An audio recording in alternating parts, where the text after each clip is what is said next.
Rebonjour encore une fois et bienvenue dans cette vidéo pour répondre aux questions d'un QCM de 40 questions. Donc je l'ai découpé en plusieurs vidéos pour que vous arriviez à bien comprendre en détail comment on a fait pour trouver la bonne réponse. D'accord? Donc on est arrivé à la 25e question. Donc la 25e question dit comment peut-on augmenter le capital humain? Par la formation continue et initiale, par la taille de l'entreprise, par la productivité du travail ou bien par les facteurs de production utilisés. La bonne réponse, c'est par la formation continue et initiale. Donc, pour augmenter le capital humain, tout simplement, il faut former, il faut donner une bonne éducation, il faut bien éduquer, s'investir dans l'éducation pour que le capital humain augmente. D'accord? 26e question dit la productivité et le rapport en volume de la production sur les facteurs de production utilisés pour l'obtenir. Vrai ou faux? La réponse juste, c'est vrai.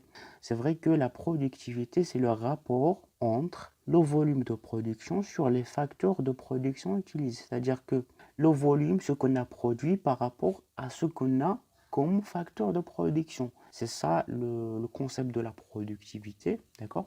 Donc la 27e question dit l'approche positive donne des prescriptions et des recommandations basées sur des jugements de valeur, c'est-à-dire que l'économie positive fait des recommandations sur comment l'économie devrait fonctionner. Vrai ou faux? La réponse est faux. L'économie positive fait uniquement la description des événements économiques. Par contre, c'est l'économie normative qui donne des prescriptions et des recommandations basées sur des jugements de valeur, c'est-à-dire que c'est l'économie normative qui fait des recommandations sur comment l'économie devrait fonctionner. D'accord?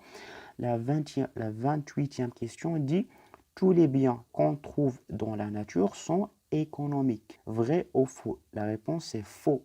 Tous les biens qu'on trouve dans la nature ne sont pas économiques. Parce que pour dire qu'un bien est économique, premièrement, il faut satisfaire un besoin et deuxièmement, il faut être rare. Il faut être rare et il faut payer, il faut donner une contrepartie pour l'avoir. D'accord? Donc là, par exemple, l'air, on peut trouver l'air dans la nature. Donc l'air, ce n'est pas un bien économique parce que ce n'est pas rare et l'air, on ne paye pas pour respirer. Donc c'est ça. La 29e question dit quelle différence y a-t-il entre la macroéconomie et la microéconomie? C'est la même chose. La macroéconomie intègre forcément des éléments de microéconomie. La microéconomie se focalise sur les phénomènes locaux rares et exceptionnels. La microéconomie se focalise sur les comportements individuels. C'est juste, c'est vrai, c'est ça la différence entre la micro et la macro. La micro se focalise sur des comportements individuels des entreprises et des consommateurs. La macroéconomie étudie, se focalise sur des grandeurs économiques comme le PIB, le PNB, le taux de croissance, le chômage, etc. Il analyse l'économie dans son globalité. D'accord?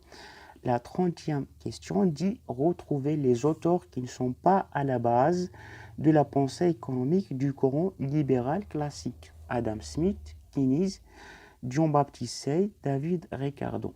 Donc, Adam Smith, Jean-Baptiste Say, Ricardo, ce sont des auteurs classiques. Par contre, Keynes, ce n'est pas un auteur du courant classique.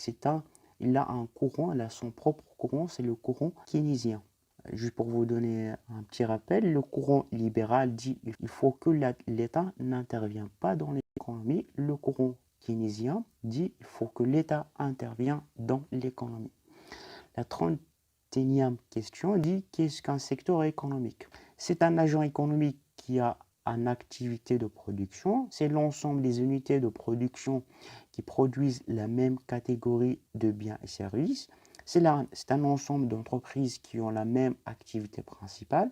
C'est l'ensemble des activités de transformation des matières premières en biens. La réponse juste, c'est que c'est C. Ça veut dire qu'un secteur économique, c'est l'ensemble des entreprises qui font la même activité principale. Il regroupe toutes les entreprises qui font la même activité. Il y a le secteur primaire, secteur secondaire, secteur tertiaire. D'accord?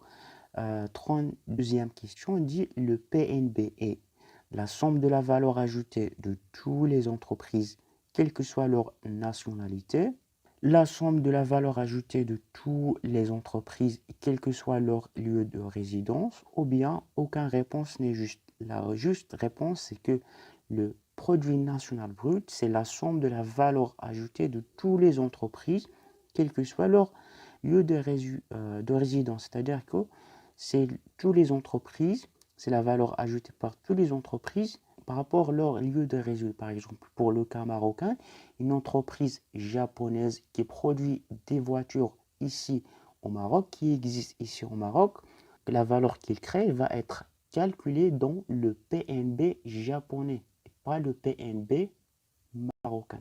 D'accord? Donc j'espère que vous avez compris l'exemple. Donc et voilà, donc on se retrouve dans la prochaine vidéo pour répondre aux questions qui restent.